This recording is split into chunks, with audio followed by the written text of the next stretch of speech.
Wassalatu wassalamu ala rasulillah nabiyina Muhammad bin Abdullah wa ala alihi wa sahbihi ajma'in wa ba'd. Assalamu alaikum yan uwa masu kallon mu da sauraron mu na fadin duniya, muna muku barka da warhaka da fatan Allah ya maimaita mana tabbaɗin baɗin baɗaɗa.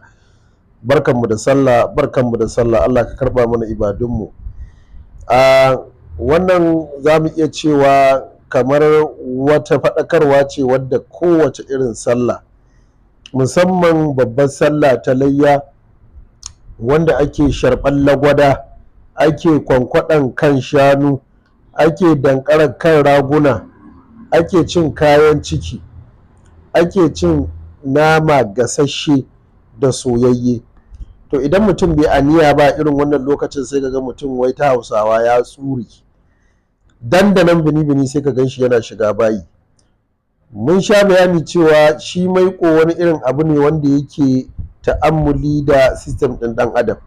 Shi yasa so da yawa idan ka je China ko ka je India ko ka je Saudi Arabia, in dai za ka sai abinci wanda ya danganci nama da kitse ko mai, sai ka ga an haɗa maka da lemun tsami. So in ka matsa wannan lemun tsamin zai rage kaifin wannan maiƙon. Shi ake kira da ciki lafiya baka lafiya. To Allah dai shi maimaita mana, Allah kuma ya karbi hadayenmu, Allah ya karbi layyanmu. Kamar yadda muke faɗa kullum, tsimi ne za ku haɗa. Tun a irin wannan yau, rana ta ɗaya da sallah, ya kamata a irin wannan haɗin. Ga haɗin kamar haka: na farko za a samu lemun tsami ko tsamiya, lemun tsami ko tsamiya. Na biyu za a samu gauta, jan gauta busasshe. Za a samu wato mazar ƙwaila, za a samu garin wato ararraɓi, za a samu garin ararraɓi, za a samu tazargade, idan da hali sai a samu sabulun Sokoto na sha. In ba a samu sabulun Sokoto na sha ba, don ba ma kowa ya san shi ba, to waɗannan sun isa. Ga yadda za a haɗa: za a samu ruwa kamar lita hudu, kamar ƙaramin bokitin fenti, sai a cika shi. Sai a samu mazar ƙwaila kifi ɗaya, guda biyu kenan, sai a daddaga ta sai a zuba. Sai a samu gauta busasshe kamar guda 5, sai a kwankwatsa shi sai a zuba.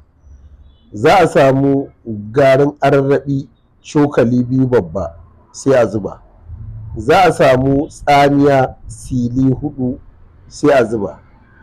Za a samu tazargade cokali 1 babba, sai a zuba. Sai a rufe shi.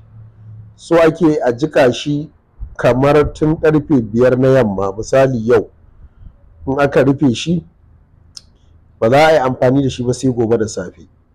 So in aka karya, sai a tace shi, za a tace shi, sai a rika ɗiba ƙaramin kofi a sha bayan an ci abinci.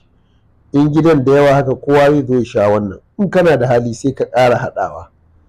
Wannan zai taimaka insha Allahu, duk wani abu da aka ci na maiƙo wanda zai sa a je bayi ko wanda zai tada zuciya, wannan tsimin zai taimaka masa da yardar Allah. Muna fatan Allah subhanahu wata'ala ya karɓa mana ibadojinmu, Allah kuma ya karɓa mana, Allah kuma ya maimaita mana na baɗin baɗaɗa. Muna muku fatan alkhairi.